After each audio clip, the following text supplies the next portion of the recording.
Welcome back. I know nobody cares. It is Monday, January 19th.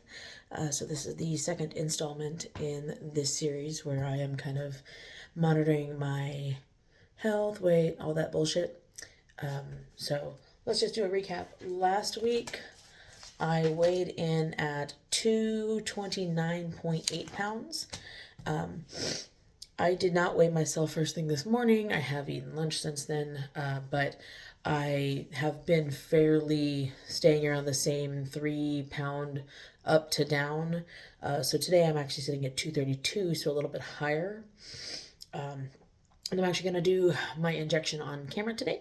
So if you don't want to see needles, then I would strongly advise not watching when I get to that point. I will say this, the first week when you are on weight loss injections is going to be one of the worst weeks. I have had bad bubble guts. Basically, Tuesday and Wednesday, I felt miserable. Thursday wasn't so bad. Friday, Saturday, not so bad. I have noticed, though, that if I actually eat smaller portions multiple times a day, make sure I'm upping that protein really well, my digestive tract works a lot better, which is part of what the medication is going to do. So for anybody also being on this journey or looking to do this, I would strongly advise to get away from eating 3 meals a day. Eat something protein rich in the morning, maybe a meal replacement as a snack. Your lunch should be your heaviest meal of the day, and even that shouldn't be a full lunch the way you may be used to. You'll want to get at least one more protein-rich snack in, and then a light dinner. Again, heavy on the protein. That's really what's going to help out here. And the better you stick to that type of eating routine, the more routine it's going to become, and the better your digestion is going to be while taking this medication. If you continue to just stick to 2 meals a day, 3 meals a day, a couple large meals, then your body won't digest nearly as well, and that's when you'll really start getting those diarrhea and gassy cramps, bloating, all of the very unpleasant shit that goes along with it. There are some different over-the-counter remedies you can take for things like that. You can take Gas-X. It will help. It's not an end-all be-all. You can take some different probiotic things that they offer that are supposed to be specially designed for use with GLP-1s. I haven't tried any of those myself. However, I did make sure to get some, I think it's DH something blocking gummies to maintain my health and keratin treatments. Basically, that's not the right word for it, but basically, one of the big issues with doing GLP-1s is the longer you do it, the more likely you are to start seeing hair loss.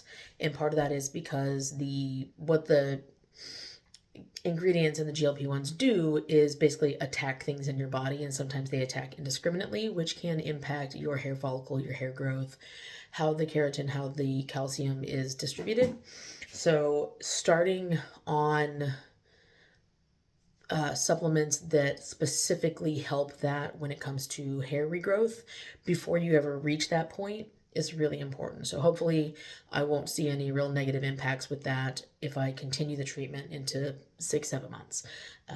So that being said, I don't have anything else to really say on this. So it's going to be time for treatment. Now, obviously, I'm still on introductory dose, so 2.5 units, and that is, I don't know how we can see that, but 2.5 units, and y'all get to see my really awesome, oh yeah, you can't see them, my shorts, my little nasty shorts. I do prefer injection in the abdomen, because that's what I'm familiar with, but I am going to do the opposite side this time. And since I can't see where I'm going with that, I'm going to make sure I do everything between those two fingers. And again, we're going to let it dry before we do anything, simply because, again, that's when it stings. That's when it really stings, when you don't do that. So I filled this and put the cap back on it before I started this video because I didn't want to potentially expose the. All right. So again, if you don't like needles, stop watching. We're gonna do it now. 1, 2, 3.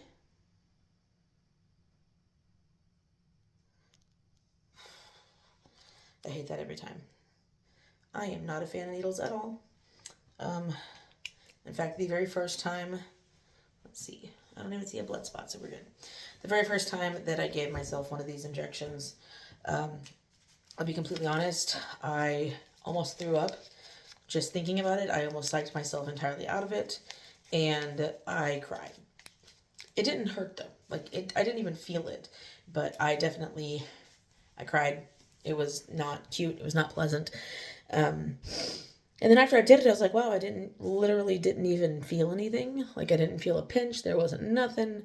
It was actually rather not unpleasant the way I expected it to be. I won't say it was nice. It was great because no, but yeah, so there you have it. So that's injection number 2. And I'm going to try to do better this week with adjusting how I eat and maybe look at some of those probiotics that are designed for GLP-1 users to see if that may help a little bit with the transition phases. Because I really don't like having a raw butthole. I really don't like having to think about the fact that at any given point in time I may need to go ahead and run to the restroom. It's not how I want to live my life. It's not the kind of side effects I want. So the best way to avoid those side effects is, like I said, break your food down into 5 to 6 meals. Use one of those meals as a protein-rich replacement shake, a protein-rich snack, and try to make sure if you're going to eat a heavier meal, a full meal of something, do it at lunch. Don't do it in the evening. If you are on a regular sleeping schedule, I mean, like, in my regular schedule, I mean, if you get in bed and lay down by 10 p.m. each night, I would not advise eating anything heavy or super rich after about 7 p.m. Just because part of the issue is how the medication causes your body to digest. So after you eat, you don't want to lay down. You want to stay upright. You want to stay moving. And again, having those smaller snacky type meals as opposed to large sit down 4-course all you can eat buffet style. That's what we're wanting to get away from. And that is one of those things that once you quit the medication, those habits should hopefully stay with you. And that will help you continue on that journey once you no longer have the medication to help you with the appetite suppressant and help you with that digestion. You'll get your body back on track with good habits. And ultimately, that is the goal. Lifetime of having to stab yourself once a week for the rest of your life isn't what you're looking for. What you're looking for is a full reset, help getting to a healthy place, and the tools and the physician support to be able to maintain that. So keep that in mind. This is not a quick fix. This is you have to continuously try and keep up with it. So thanks again for stopping in. If you want to keep watching, come back next week. Bye.